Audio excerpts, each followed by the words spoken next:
Resident Evil 5.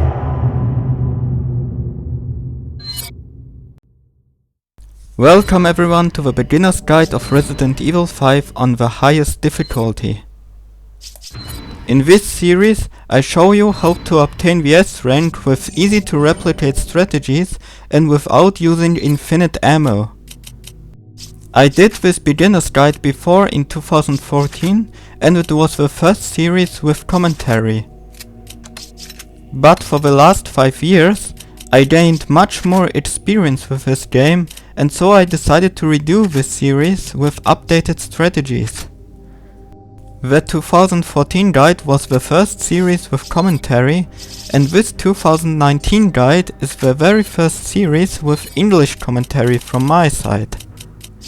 Any feedback about this guide would be much appreciated.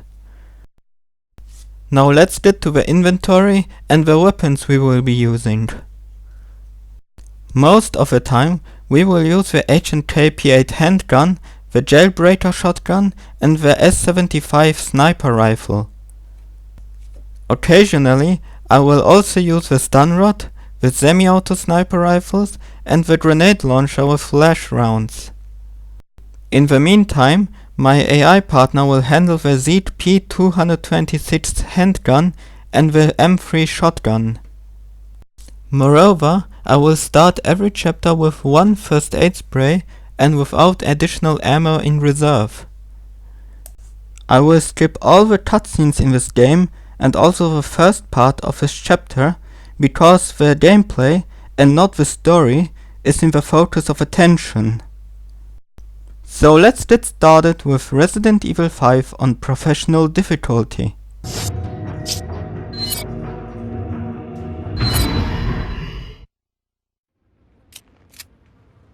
Okay. First of all, there are 4 criteria that are part of the overall rank for each stage. The first 2 ones, the accuracy and the number of deaths, always have the same requirements for every stage. The other 2 criteria are the number of enemies defeated and the time needed. Those are level specific. Each of these criteria have their individual rank and add together to the overall rank for every stage. An overall S rank is possible if you have 4 S ranks, 3 S and 1 A, 2 S and 2 A, or 3 S and 1 B. Once a C occurs in one of the criteria, an S rank is not possible anymore.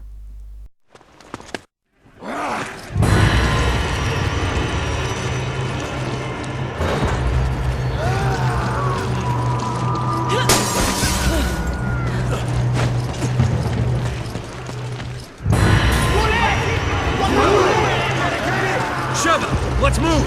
We'll reposition at the house!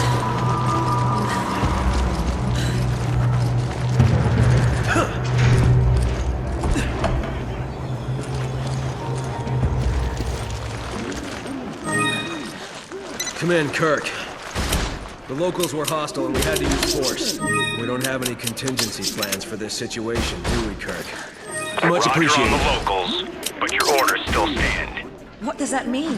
Was HQ expecting this? Come on! Okay, Go! okay. An important method I want to talk about is the checkpoint restarting trick. On professional difficulty, it is hard to do everything perfectly from start to finish, especially for beginners. Therefore, you can pause the game and select the restart option, which lets you return to the last checkpoint. It reverts all statistics, like accuracy and time, to the state where the last checkpoint occurred. This way, you can escape certain death and pretend like the mistake has never happened.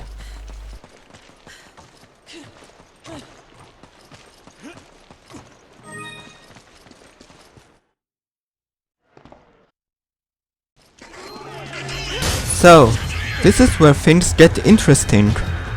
First of all, jump out of a window and use the pistol to shoot the barrels in order to set them on fire. The 3 Marginis on the right side will fall on the ground, and you can use a pistol shot for each of them to defeat them entirely. For now, the enemies will come from only a single direction, and you can use either the stun rod or the shotgun to defeat them once they climb over the fence. Your AI partner helps you best when it has a shotgun in the inventory and you set it to attack mode. After the initial wave, the enemies can come from 3 different spawn points. They can climb over the fence, over the wall where the car is, or over a wall around the corner. Where they come from is completely random. Worst case scenario is if they come around the corner, because they can easily surprise and overwhelm you. The stun rod and the shotgun are the best weapons in this encounter. Use the stun rod when they are about to jump down, otherwise use the shotgun.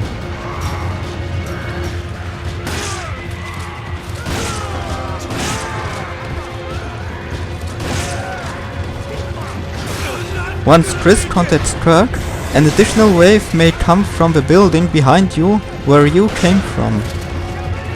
If so, they will try to climb through the window, so pay attention to that. Kirk, come in. The locals are hostile. The gate is sealed, and we're trapped. We need backup, and we need it right now. Roger that. Just sit tight. I'm on my way. Did you hear that, Sheva? Help's on the way. Got it. I just hope he gets here quick.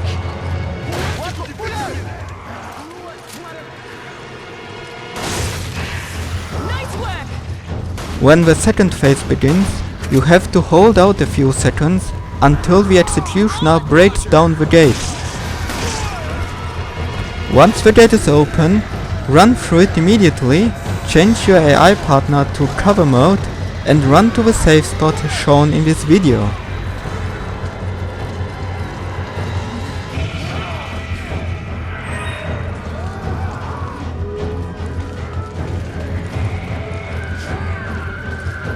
This place here is a safe spot because the executioner can't reach you at all and enemies can come from only 2 directions. If the enemies are not overwhelming you, defeat them after they climb the ladder or over the fence so you can collect their ammo. If you can get to them fast enough when they are climbing and cannot attack you, use the stun rod to save ammo. Otherwise use the shotgun.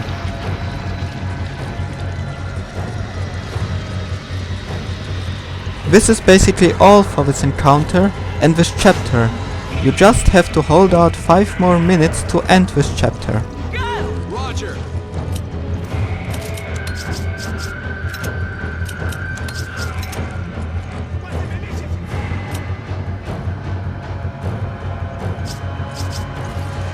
Thanks.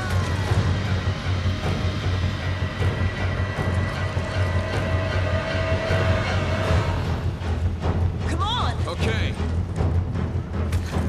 There's just no end to them! We've got to hold out till Kirk gets here.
The first stage is completed on professional difficulty.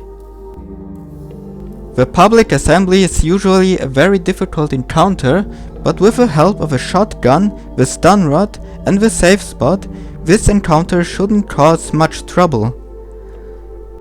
If there was something difficult to understand, or if you have additional questions, feel free to ask in the comments. Since this is my first series with English commentary, feedback is also welcome. So, we're finished here. Let's continue with chapter 1 line 2.